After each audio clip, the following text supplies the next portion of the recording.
Hello everyone. GATE lectures engineering mathematics के topic numerical methods part 6 में आप सबका स्वागत है। अगर आपने इस लेक्चर सीरीज़ के पार्ट 1 से पार्ट 5 नहीं देखे हैं तो मैं आपको रिकमेंड करूंगा कि आप वो पार्ट भी पहले देख लें, और अगर आपने हमारे चैनल को सब्सक्राइब नहीं किया है तो सब्सक्राइब करके बेल आइकन पर क्लिक कर लें। इस लेक्चर में हम कवर करेंगे सेकेंड मेथड को। सेकेंड मेथड से रिलेटेड कुछ सैम्पल क्वेश्चंस देखेंगे, और प्रीवियस क्लास में मैंने आपको रेगुलर फॉल्सी मेथड से रिलेटेड एक असाइनमेंट क्वेश्चन दिया था। अगर वो आपसे बन गया है तो कॉन्ग्रेचुलेसन्स, अगर वो आपसे नहीं बना है तो उसके सॉल्यूशन आप इस लेक्चर में देख सकते हैं। और अगर आपको और भी सैम्पल क्वेश्चन देखने हैं तो आप मेरे मैथ्स के कंप्लीट नोट्स डिस्क्रिप्शन में दी हुई लिंक पर जाकर डाउनलोड कर सकते हैं। चलिए दोस्तों, स्टार्ट करते हैं सेकेंड मेथड। ये जो सेकेंड मेथड है ये भी रेगुलर फॉल्सी मेथड की तरह ही है। इसमें भी हम इनिशियली क्या करते हैं, टू वैल्यूज़ अप्रॉक्सीमेट करते हैं। कौन कौन से टू वैल्यूज़? x0 और x1, ये दो वैल्यूज़ हम अप्रॉक्सीमेट करते हैं। पर रेगुलर फॉल्सी मेथड में क्या था, हम x0 और x1 ऐसी वैल्यू अप्रॉक्सीमेट करते थे जिसमें fx0 और fx1 इन दोनों के जो वैल्यूज़ थे वो अपोजिट साइन के होने चाहिए थे। मीन्स fx0 और fx1 का जो मल्टीप्लिकेशन है वो नेगेटिव होना चाहिए। किसमें? रेगुलर फॉल्सी मेथड में। बट सेकेंड मेथड डिफरेंट क्यों है रेगुलर फॉल्सी मेथड से? क्योंकि इसमें हमें ये कंडीशन ज़रूरी नहीं है कि fx0 और fx1 इनके जो साइन हो अपोजिट हो, एंड इसका जो मल्टीप्लिकेशन हो वो नेगेटिव हो, वो ज़रूरी नहीं है। आप कोई भी दो वैल्यू x0 और x1 अप्रॉक्सीमेट कर सकते हैं और उसमें सेकेंड मेथड अप्लाई कर सकते हैं। तो सेकेंड मेथड का जो फार्मूला है ये भी बहुत कुछ रेगुलर फॉल्सी मेथड की तरह ही है, का फार्मूले की तरह ही है। इसमें हम दो वैल्यू अप्रॉक्सीमेट करेंगे x0 और x1, जिसमें fx0 और fx1 की वैल्यू कुछ भी हो सकती है। उनके साइन सेम भी हो सकते हैं, अपोजिट भी हो सकते हैं, दोनों पॉजिटिव हो सकते हैं, दोनों नेगेटिव हो सकते हैं, पॉजिटिव नेगेटिव कुछ भी हो सकते हैं। तो x2 जो इसका फार्मूला होगा सेकेंड मेथड का, वो होगा x2 इक्वल टू, x2 क्या है हमारा? First approximation. पहले तो दो वैल्यू ले लिए स्टार्टिंग वैल्यू, फिर फर्स्ट अप्रॉक्सीमेशन हम कैलकुलेट करेंगे, जिसे मैं कह रहा हूँ x2। तो x2 होगा x1 minus x not divide by fx1 minus fx not into fx1। देखिए ये रेगुलर फॉल्सी मेथड से थोड़ा डिफरेंट क्यों है? क्योंकि रेगुलर फॉल्सी मेथड में यहाँ पे क्या था, x0 था, यहाँ पर x0 था, बाकी लगभग सेम है। तो फर्स्ट अप्रॉक्सीमेशन को मैं रिप्रेजेंट कर रहा हूँ x2 से, और उसका फार्मूला ये है। तो मैं nth अप्रॉक्सीमेशन का फार्मूला लिख सकता हूँ। nth अप्रॉक्सीमेशन का जो फार्मूला होगा इसे मैं लिख सकता हूँ xn+1। देखिए फर्स्ट अप्रॉक्सीमेशन में क्या लिख रहा हूँ, x2, तो nth अप्रॉक्सीमेशन में क्या लिख रहा हूँ, xn+1 equal to xn minus 1 divide by fxn minus fxn-1 multiplied by fxn। ये क्या है? nth अप्रॉक्सीमेशन का जनरल फार्मूला है। ये रेगुलर फॉल्सी मेथड से थोड़ा डिफरेंट इसलिए भी है क्योंकि रेगुलर फॉल्सी मेथड में हमारा क्या था कि हम रेगुलर फॉल्सी मेथड में ये कर्व देखे थे। इसमें क्या था, ये वाला जो पॉइंट था x1 और fx1, ये पॉइंट फिक्स था, और इसमें हम x0 से रूट की ओर बढ़ रहे थे। तो जब भी हम नेक्स्ट इटरेशन पर जाते थे तो हमारा इस फॉर्मूले में x1 और fx1 सेम रहता था, बस x0 की वैल्यू जो होती थी चेंज होती जाती थी। किसमें? रेगुलर फॉल्सी मेथड में। रेगुलर फॉल्सी मेथड का जो फार्मूला था उसमें हम x1 और fx1 इसको हम कांस्टेंट रखते थे, मतलब वो पॉइंट कांस्टेंट था, और हम हर बार क्या होता था, हर इटरेशन में x0 और fx0 की वैल्यू चेंज होती जाती थी इटरेशन बाई इटरेशन, क्योंकि हम एक तरफ से ऐसा बढ़ रहे थे इसके वो। बट सेकेंड मेथड में क्या होता है, ये जो फार्मूला है इसमें जो x0 और x1 है वो जो वैल्यूज़ हैं वो कौन सी हैं? जो इसमें तो शुरू में जो हमने अप्रॉक्सीमेट किया x0 और x0 वो है, बट xn और xn-1 ये वैल्यू इसके जो प्रीवियस इटरेशन में जो वैल्यू आई हैं वो हैं। मीन्स जैसे x2 के लिए x0 और x1 क्या है, ये जो वैल्यूज़ हैं। x3 के लिए कौन सी वैल्यूज़ होगी? x3 के लिए x2 और x1 ये इसमें n और n-1 होंगे। x4 के लिए x3 और x2 xn और n-1 होंगे। मीन्स इसमें जो सक्सेसिव जो आपके इटरेशन में जो वैल्यूज़ आ रही हैं उन वैल्यूज़ को हमको नेक्स्ट फार्मूले में अप्लाई करने के लिए लेना है, ना कि हमें इसमें कोई एक पॉइंट को फिक्स रखना है। रेगुलर फॉल्टी मेथड में हम एक पॉइंट फिक्स रखते थे x1 और fx1 और x0 बार बार चेंज होता था। इसमें क्या है, हमें दोनों को चेंज करना है और वो चेंज क्या होगा, जो उसके प्रीवियस इटरेशन में जो वैल्यूज़ आई हैं उन्हें हमें लेना है। x जैसे हम निकाल रहे हैं xn+1 निकाल रहे हैं, तो xn क्या है, xn इसकी जो प्रीवियस में वैल्यू आई है और xn-1 क्या है, उसके जो प्रीवियस में वैल्यू आई है। चलिए गाइस इसे एग्जांपल से देखते हैं तो और समझ में आएगा, बट इसके कुछ और पॉइंट्स देख लेते हैं। सेकेंड मेथड इसमें लिखा जाता है, for finding the successive iteration we use last two current iteration both में बी सेम साइन और अपोजिट साइन। हाँ, मैं जैसे कि लास्ट जो इटरेशन आएंगे हो सकता है उनके जो फंक्शंस की वैल्यू क्या हो, सेम साइन की हो सकता है उनमें जो इटरेशन की वैल्यू आए वो अपोजिट साइन की हो। मीन्स हमें लास्ट टू इटरेशन ही लेना है, उसके फंक्शन की वैल्यू पॉजिटिव आए तो भी हमें लास्ट टू इटरेशन लेना है, फंक्शन की वैल्यू नेगेटिव आए तो भी लास्ट टू इटरेशन लेना है। इसमें हमें दो पॉइंट्स में ये नहीं चेक करना है कि उसमें पॉजिटिव आ रहे हैं या नेगेटिव आ रहे हैं। पॉजिटिव नेगेटिव चेक करने की ज़रूरत नहीं है इस मेथड में।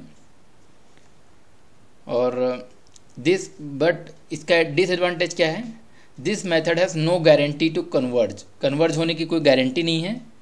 But if converges then it is faster than bisection method and regular faulty method. Regular faulty और बाइसेक्शन मेथड से अगर फास्ट कन्वर्ज होगा, अगर कन्वर्ज होगा तो, बट कन्वर्ज होने की गारंटी नहीं है।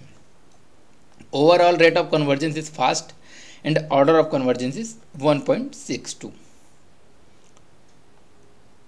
By this method we can also locate the complex root।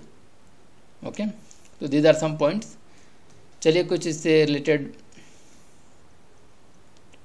Sample question देख लेते हैं। Find the third approximation of equation this using second method.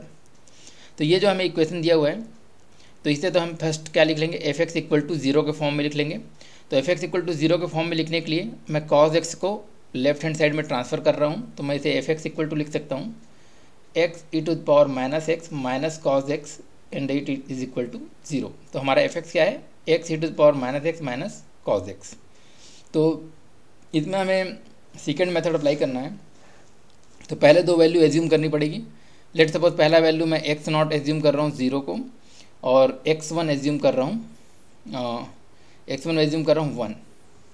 तो x0 0 को एज्यूम करो तो fx0 क्या हो जाएगा हमारा, 0 e⁻0, ये 0 हो जाएगा, माइनस cos 0 की वैल्यू 1। उसी तरह fx1 मीन्स f1, तो 1 e⁻−1 माइनस cos 1। देखिए यहाँ पर जब मैं 1 लिख रहा हूँ तो ये 1 जो है ये इसे हम क्या ले रहे हैं, रेडियन में ले रहे हैं। ये 1 क्या है, डिग्री नहीं है। इसे हम क्या, जब ऐसा कुछ मेंशन ना हो तब जनरली हम इसे क्या किस में लेते हैं, रेडियन में, ना कि डिग्री में। तो इसका वैल्यू हमारे पास आ जाएगा 2.1779। तो हमें दो वैल्यूज़ मिल गई, x0 और x1, 0 और 1। अब हमें इसमें चेक करने की ज़रूरत नहीं है कि इसमें जो साइन है वो अपोजिट है या नहीं है। हालांकि यहाँ पर अपोजिट साइन है, यहाँ माइनस है, यहाँ प्लस है। तो अगर दोनों अगर प्लस होता तो भी हम इसमें अप्लाई कर सकते थे ये फार्मूला, बट ये चेक करने की ज़रूरत नहीं है। अब हम निकालते हैं फर्स्ट अप्रॉक्सीमेशन, जिसे मैं कहूँगा x2 इक्वल टू लिखूँगा x1 minus x0 divide by fx1 minus fx0 into fx1। तो x1 क्या है हमारे पास, 1 माइनस 1 माइनस 0, x0 0 है, और fx1 क्या है, 2.1779 माइनस यहाँ पे -1 है, तो माइनस यहाँ पे -1 मतलब प्लस 1 हो जाएगा, इंटू fx1 मीन्स 2.1779। तो जब इसे हम सॉल्व करेंगे तो हमें x2 इक्वल टू जो मिलेगा, x2 इक्वल टू हमें मिलेगा 0.3146। ये हमें मिल गया x2। अब नेक्स्ट सेकेंड अप्रॉक्सीमेशन में अप्लाई करने के लिए हमें सबसे पहले क्या निकालना पड़ेगा, x2 हमें मिल चुका है, हमें fx2 निकालना पड़ेगा। fx2 निकालेंगे तो x2 की इस वैल्यू को, मतलब 0.3146, इसे जब हम इसमें पुट करेंगे x e to the power minus x minus cos x में, where cos x is written in radian, तो हमें fx2 की वैल्यू जो मिलेगी मीन्स f ऑफ 0.3146, इसकी जो वैल्यू मिलेगी ये मिलेगी -0.51987। देखिए अब हम इसमें चेक करने की ज़रूरत नहीं है कि यहाँ पॉजिटिव आ रहा है या नेगेटिव आ रहा है। हमारा जो सेकंड अप्रॉक्सीमेशन होगा, जिसे मैं कहूँगा x3, इसमें हम कौन कौन से पॉइंट्स लेंगे, x2 को लेंगे और x1 को लेंगे। x2 में ये पॉइंट और x1 ये वाला 1, x2 और x1 को लेंगे और fx2 और fx1 को लेंगे और इसमें फार्मूला अप्लाई कर देंगे। तो हमारा ये हो जाएगा x2 minus x1 divide by fx2 minus fx1 into fx2। तो यहाँ पर हमारा आ जाएगा x2 equal to, x2 means 0.3146 minus 0.3146 minus x1 हमारा 1 है, minus fx2 means minus 0.51987 minus fx1 हमारा है 2.17779 इंटू माइनस 0.51987। तो इसे जब हम सिंप्लीफाई करेंगे तो हमारे पास x3 इक्वल टू आ जाएगा, x3 इक्वल टू आ जाएगा 0.4462। ये हमें x3 मिल गया। अब हमें fx3 निकालना है। fx3 मीन्स इस x3 को पुट कर देंगे जो हमारे पास गिवन इक्वेशन है fx है, तो हमारा fx3 आ जाएगा -0.20356। ये हमारा fx3 आ जाएगा। अब थर्ड अप्रॉक्सीमेशन निकालने के लिए हमें जो करंट जो प्रीवियस जो है करंट प्रीवियस जो 2 इटरेशंस है, मीन्स सेकेंड अप्रॉक्सीमेशन और फर्स्ट अप्रॉक्सीमेशन, उसकी वैल्यूज़ को हम इसमें अप्लाई करेंगे। तो थर्ड अप्रॉक्सीमेशन को मैं लिख रहा हूँ x4। तो x4 का फार्मूला जो होगा उसमें कौन कौन सी चीज़ें होंगी, x3 होगा और x2 होगा। तो x3 minus x2 divide by fx3 minus fx2 into fx3। तो गाइज अगर आप इसे समझ पा रहे हैं, मीन्स इसमें हम क्या कर रहे हैं, जो लास्ट 2 इटरेशंस हैं उसको हम इस फार्मूले में लेते जा रहे हैं। बट रेगुलर फॉल्टी मेथड में क्या कर रहे थे, हमारा जो यहाँ पर वाला जो पॉइंट था, मतलब जो x1 था वो हमारा हमेशा यहाँ पर नहीं था, जो भी x1 था वो फिक्स था और x0 की वैल्यू हम चेंज करते जा रहे थे इटरेशन बाई इटरेशन। बट इसमें क्या है, दोनों वैल्यूज़ चेंज हो रही हैं, x0 और x1 दोनों वैल्यूज़ चेंज हो रही हैं। तो जब हम इसे सॉल्व करेंगे तो हमारे पास ये आ जाएगा fx3 इक्वल टू क्या आ जाएगा, सॉरी x4 इक्वल टू क्या आ जाएगा 0.4317, और यही आपका थर्ड अप्रॉक्सीमेशन की वैल्यू आ जाएगी 0.4317। This is your answer. तो गाइज ये तो था सैम्पल क्वेश्चन। अगर इससे प्रीवियस लेक्चर में मैंने आपको असाइनमेंट क्वेश्चन भी दिया था, वो भी सेम क्वेश्चन सेम है, बस इसे हमें क्या करना है, रेगुलर फॉल्टी मेथड से बनाना था। Question x e to the power x minus cos x ही है, बस इसे हमें क्या करना था, रेगुलर फॉल्टी मेथड से बनाना था। तो इसमें भी सेम चीज़ें अप्लाई करते हैं और इसे आप देखेंगे तो आपको इससे प्रीवियस जो हमने सॉल्व किया और इसमें हम क्या डिफरेंस कर रहे हैं वो भी समझ में आ जाएगा। तो इसमें भी हम सेम वही दो वैल्यू x0 और x1 ले लेते हैं। x0 क्या ले लेते हैं, 0, और x1 ले लेते हैं 1। तो fx0 क्या हो जाएगा, fx0 हमारे पास आया था -1 और fx1 जो हमारे पास आया था वो पाया था 2.1779। ये हमारे पास fx1 आया था।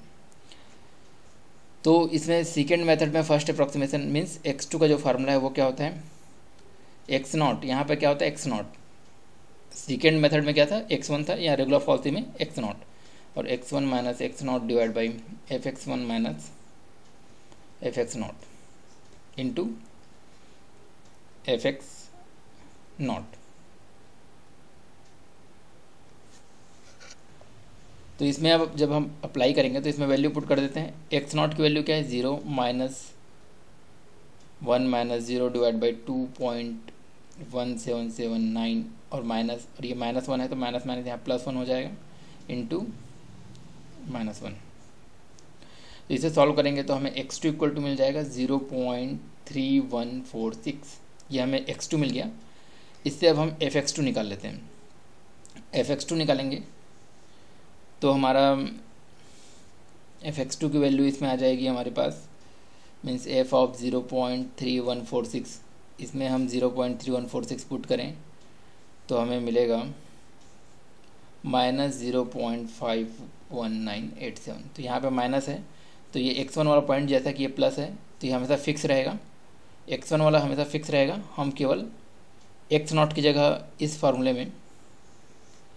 फार्मूले में हमें क्या करना है, x1 को फिक्स रखना है और x0 की जगह जो वैल्यूज़ यहाँ पे इटरेशन में आते जाएगी उसे डालना है। जैसे अब इसमें इस फार्मूले में x0 की जगह हम क्या लेंगे x2 और fx0 की जगह हम क्या लेंगे fx2। तो इस फार्मूले में अब सेकेंड इटरेशन में क्या होगा, x0 की जगह x2 और fx0 की जगह fx2। तो सेकेंड अप्रॉक्सीमेशन हमारा आ जाएगा, क्योंकि ये क्या है, रेगुलर फॉल्सी मेथड है। Second approximation means x3 equal to यहाँ पे x0 की जगह x2 पुट करेंगे तो x2 की वैल्यू क्या है 0.3146 और x1 वाला जो पॉइंट है वो तो फिक्स रहेगा। तो x1 क्या है हमारा 1 minus x2 0.3146 divide by fx1 means 2.1779 minus minus plus हो जाएगा। fx2 क्या है माइनस 0.5187 है तो यहाँ माइनस माइनस प्लस हो जाएगा, plus 0.51987 into fx2 means minus 0.51987। तो इसे जब सॉल्व करेंगे तो हमारे पास जो second approximation means x3 equal to आ जाएगा 0.4462। ये हमारे पास x3 आ गया मीन्स सेकेंड अप्रॉक्सीमेशन। तो अब हम निकाल लेंगे fx3 निकाल लेंगे। fx3 की वैल्यू भी डेफिनेटली नेगेटिव आएगी, क्योंकि रेगुलर फॉल्सी मेथड में जो हम इटरेशन करते जाते हैं उसमें एक बार अगर नेगेटिव आए तो नेगेटिव ही आएगा और पॉजिटिव आए तो फिर पॉजिटिव ही आएगा। तो fx3 इक्वल टू जो नेगेटिव वैल्यू आएगी वो हमारे पास आएगी माइनस 0.20356, ये होगा। फिर हम निकाल लेंगे थर्ड अप्रॉक्सीमेशन मीन्स x4 में क्या करेंगे हम, ये वाला जो फार्मूला है इसमें x1 जो है, x1 हमारा क्या रहेगा, यही रहेगा 1 और fx1 मीन्स 2.779। बट x0 की जगह हम अब क्या पुट करेंगे, जो अभी करंट इटरेशन में जो वैल्यू आई है x0 की जगह पुट करेंगे 0.4462 और fx0 की जगह पुट करेंगे माइनस 0.02। तो हमारा x4 इक्वल टू आ जाएगा, x0 मीन्स 0.4462 माइनस x1 की वैल्यू फिक्स है 1 माइनस 0.4462 डिवाइड बाय fx1 की वैल्यू फिक्स है 2.1779 minus and minus minus plus हो जाएगा 0.20356 इंटू माइनस 0.20356। तो जब इसे सॉल्व करेंगे तो हमारा थर्ड अप्रॉक्सीमेशन की वैल्यू आ जाएगी 0.49402। तो this will be our final answer. तो गाइज उम्मीद करता हूँ कि सेम क्वेश्चन को हमने रेगुलर फॉल्सी मेथड से बनाया असाइनमेंट क्वेश्चन में, और सेम क्वेश्चन को हमने सेकेंड मेथड से बनाया था। तो आई होप आप समझ पाए होंगे कि इसमें डिफरेंस क्या है। और आपको ये लेक्चर अगर पसंद आया हो तो इसे सब्सक्राइब कीजिए और अपने दोस्तों के साथ शेयर कीजिए, अपने सोशल मीडिया फेसबुक व्हाट्सएप में शेयर कीजिए, और हमारे हैंड रिटन नोट्स डिस्क्रिप्शन में जाकर डाउनलोड कर लीजिए। और आपकी कोई सजेशन या क्वेरी है तो हमें कमेंट बॉक्स में लिखकर ज़रूर बताइए। Thank you guys, thank you so much.